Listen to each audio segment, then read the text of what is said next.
আসসালামু আলাইকুম, কেমন আছেন সবাই? চলে আসলাম আরও একটি রান্না নিয়ে। আজ আমি আপনাদের বানিয়ে দেখাবো পেঁয়াজি। এটা মুসলমান প্রত্যেকটা ঘরেই পেঁয়াজু খাওয়া হয় রমজান মাসে, রমজান ছাড়াও। আজ আমি আমাদের বাসায় যেভাবে পেঁয়াজু আমরা তৈরি করি সেটাই এখানে তুলে ধরবো।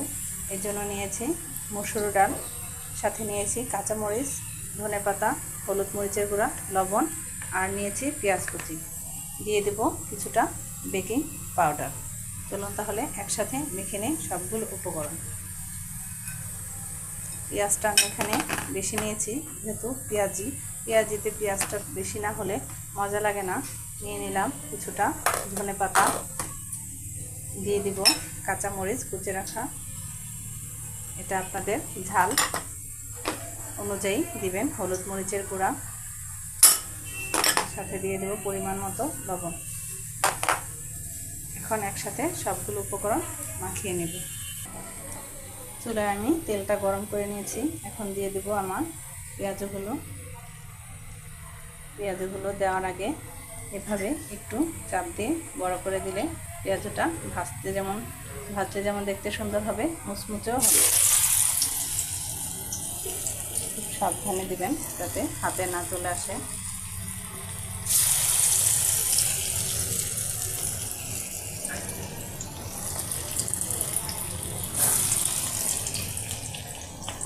এভাবে দেওয়াটা আমি আমার মামির কাছ থেকে শিখেছি। এভাবে দিলে যেমন মুচমুচে হয় তেমন স্বাদ হয়।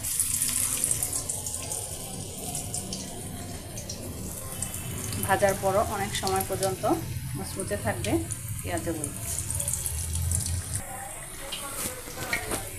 এভাবে পেঁয়াজ ভাজাটা আমি আমার মামির কাছ থেকে শিখেছি।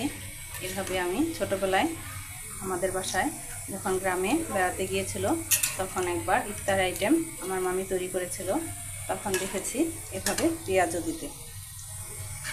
তাই আমি তাকে ফলো করে এভাবে পেঁয়াজগুলো দিয়ে থাকি এবং খেতেও মজা লাগে, দেখতেও সুন্দর হয়।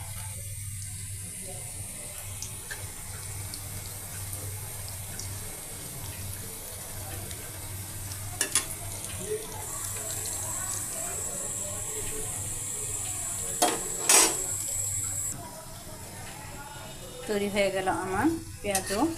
এভাবে আমি সবগুলো ভেজে নেব। স্পেশাল এই পেঁয়াজু ভাজাটা, মশলাটা তেমন বেশি না, কিন্তু দেখতে বাজারে থেকে কোনো অংশে কম না, কিন্তু খুবই স্বাস্থ্যসম্মত। পোড়া তেল না, কোনো বেশি ঝাল মশলা টশলা অ্যাড করা না।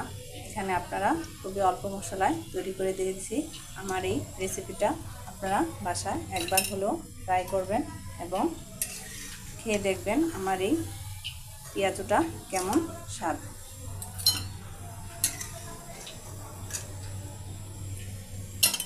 এভাবে আমি সম্পূর্ণ পেঁয়াজগুলো বানিয়ে নেব। দেখুন কতটা স্মুথ হয়েছে, গরম ধরা যাচ্ছে না। চেষ্টা করবেন এভাবে বানিয়ে খেতে।